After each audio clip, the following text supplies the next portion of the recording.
اور غیبت ایک ایسا گناہ ہے کہ جو آج معاشرے کے ہر طبقے میں پایا جاتا ہے۔ بعض گناہ تو ایسے ہوتے ہیں کہ جسے انسان گناہ سمجھتا بھی ہے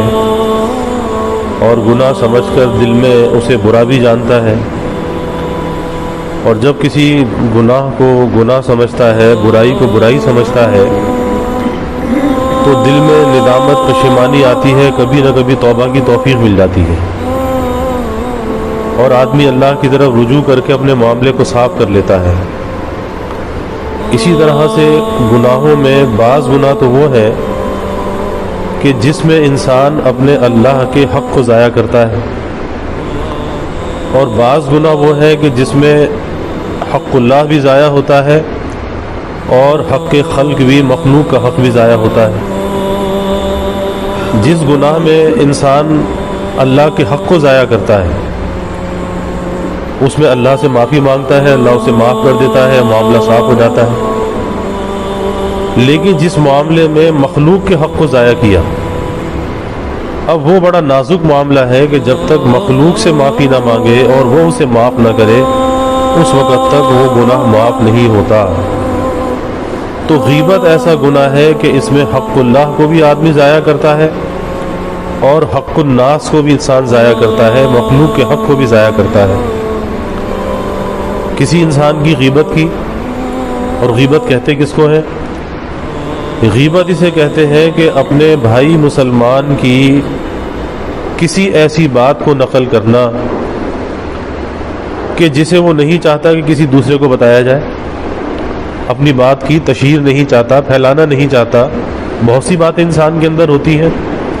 آدمی نہیں چاہتا کہ میری کوئی بات کہیں پہ نقل کی جائے، کہیں پر میرا تذکرہ اس طرح سے کیا جائے، تو ایسی بات کو دوسروں کے سامنے کرنا یہ غیبت ہے۔ اور اگر اس میں اضافہ کر دیا، صحابہ نے پوچھا، جب سوال کیا کہ آپ نے غیبت کسے کہتے ہیں،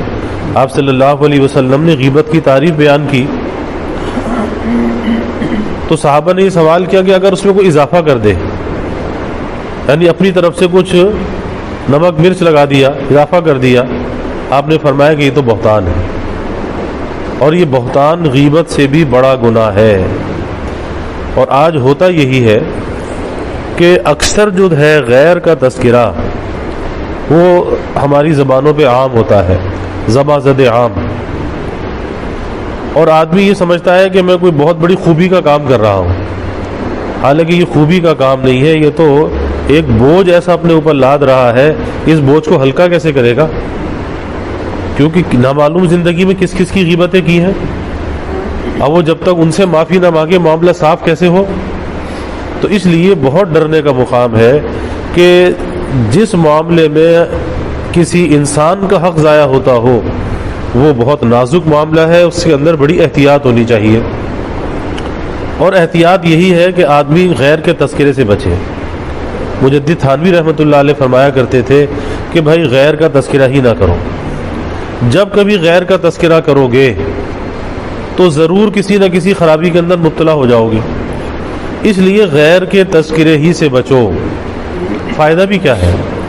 کسی انسان کے اندر اگر کوئی بری عادت ہے، کوئی خرابی ہے، کل وہ اپنے عمل کا خود اللہ کو جواب دے گا،